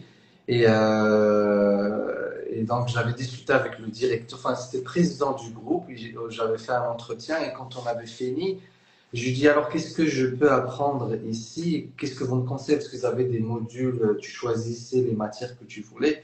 Moi, je m'attendais à ce qu'ils me disent, voilà, choisis cette matière-là et là. Je lui dis, qu'est-ce que je peux retirer de cette école? Il m'a dit, les copains. Je lui dis, ah bon? Il m'a dit, oui, c'est tes copains en maths. Ceux que tu vas rencontrer, ils vont soit avoir des projets, soit travailler dans quelque part, soit leurs parents travaillent quelque part. Et c'est ces réseaux-là dont tu as besoin. Et les études, tu vas étudier un peu partout, mais nous, on t'offre un réseau d'étudiants bien sélectionnés qui tous ont les mêmes objectifs avec leurs parents aussi. Et donc, je me suis dit, tiens, donc en fait, les écoles supérieures, surtout en tout cas dans la partie business, bon, il y a d'autres types d'études, ingénierie, peut-être sciences, etc. Là, tu y vas vraiment pour les sciences, c'est-à-dire même le MIT. J'avais vu un documentaire, ils offrent tous leurs cours théoriques gratuitement en ligne.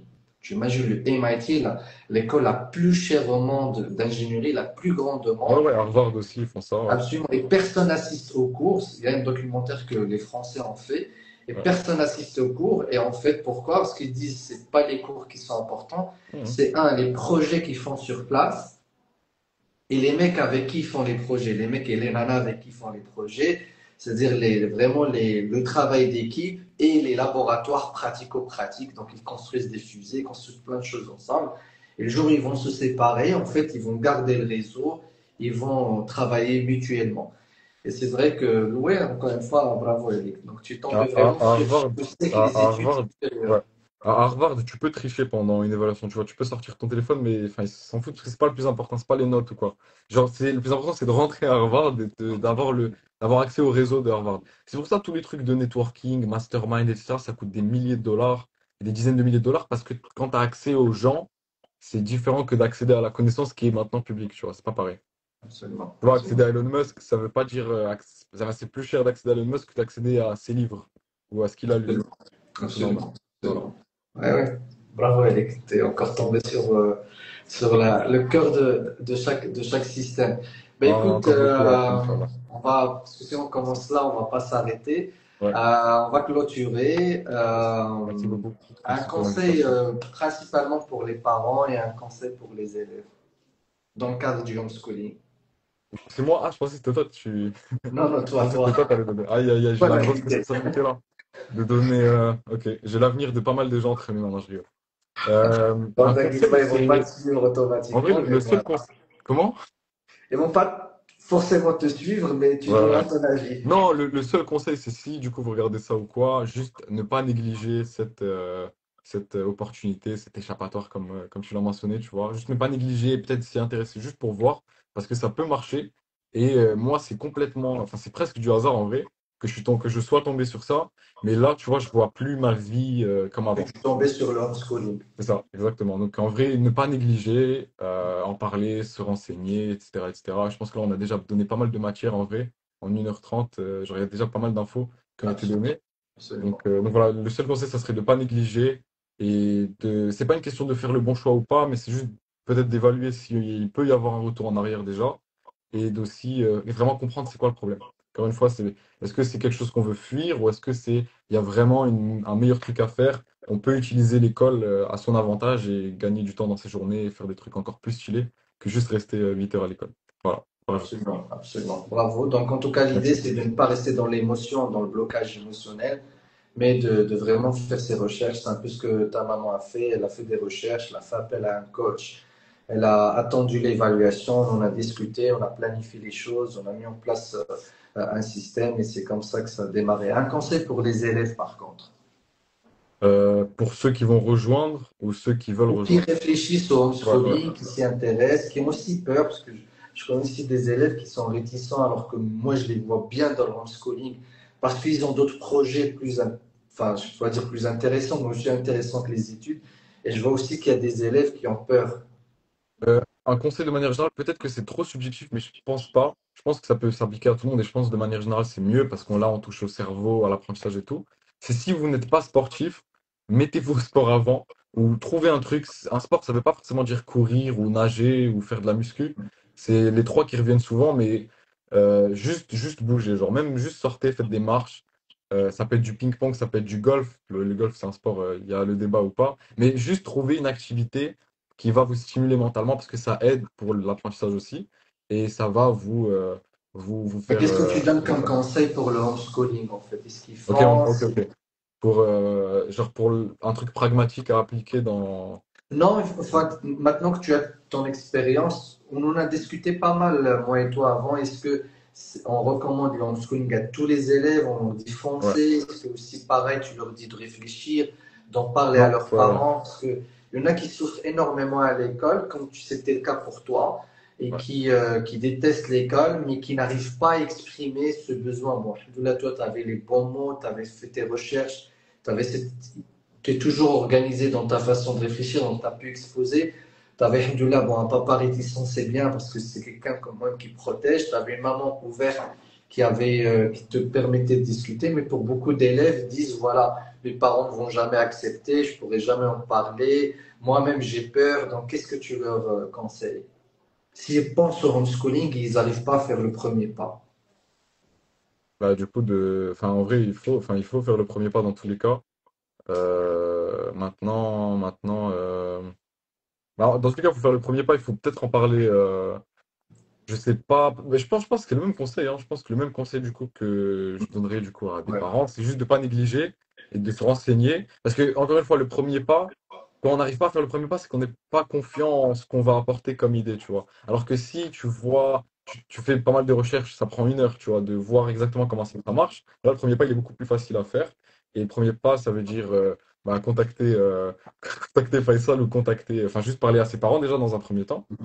Donc c'est ça, c'est juste se renseigner un maximum et que c'est une opportunité à ne pas négliger parce qu'encore une fois, enfin, ça peut changer votre vie et pour bien, mais encore une fois, c'est pas pour tout le monde et du coup, faut aussi beaucoup réfléchir et se poser la question. Mais il faut échanger. On peut pas prendre la décision tout seul et c'est normal. Absolument. Voilà. Et enfin, j'aimerais aussi dire aux parents qui peut-être nous écoutent encore, c'est même au côté financier, tu te rappelles, ça aussi on en a parlé, c'est un gain financier énorme. Le CNED, ça reste quelque chose de vraiment très très accessible, pas du tout cher, c'est-à-dire en Une tout fois cas moins pour cher que ceux qui l'UT. passent de la mission au CNED et même ceux qui sont sur le système marocain bilingue, Oui, ça oui. reste énormément moins cher avec, comme tu l'as dit, beaucoup de qualité en termes de cours, d'accompagnement et beaucoup d'autres opportunités. 6 fois moins cher le CNET par rapport Six fois à moins cher, l'IoT. tu as fait le calcul, Ouais, six fois ouais, moins cher. en fait, t'as juste à enlever un zéro, tu vois. Genre, tu prends l'IoT, pas l'IoT, parce que voilà, j'étais là-bas, mais tu prends le prix annuel et tu fais diviser par 10, et ça te donne le. Enfin, c'est Ouais, énorme, c'est c'est énorme. énorme, absolument, c'est énorme. Ben, écoute, Camille, ça a fait plaisir. Merci, On aura merci, merci. l'occasion certainement de se revoir, de se Voilà. reparler. Ouais, Ça fait toujours plaisir, t'es toujours inspirant, tu donnes merci, toujours toi aussi. envie d'apprendre et de vouloir toujours aller plus loin. Donc, merci beaucoup. Et Merci pour l'invitation. on discutera après ce live, Inch'Allah, si tu veux. Et Ouais, on a des idées pour toi et pour nous aussi ensemble, Inch'Allah. ça marche, Merci à tous Inch'Allah. les parents. Merci Je à ne sais pas tous. s'il y a des questions. Je ne pense pas qu'il y ait eu des questions. Il y a eu juste des applaudissements, des petits cœurs aussi. Anas, je ne sais pas si tu connais Anas Moubarak, c'est quelqu'un aussi intéressant à connaître, donc il t'a fait de beaux compliments. Donc magnifique, merci beaucoup Anas. Donc voilà, je pense qu'on n'a pas eu de questions. Merci Merci. en tout cas et à très très bientôt. À très bientôt, ciao. Salam. Merci. Bye. Ciao, ciao. Ciao.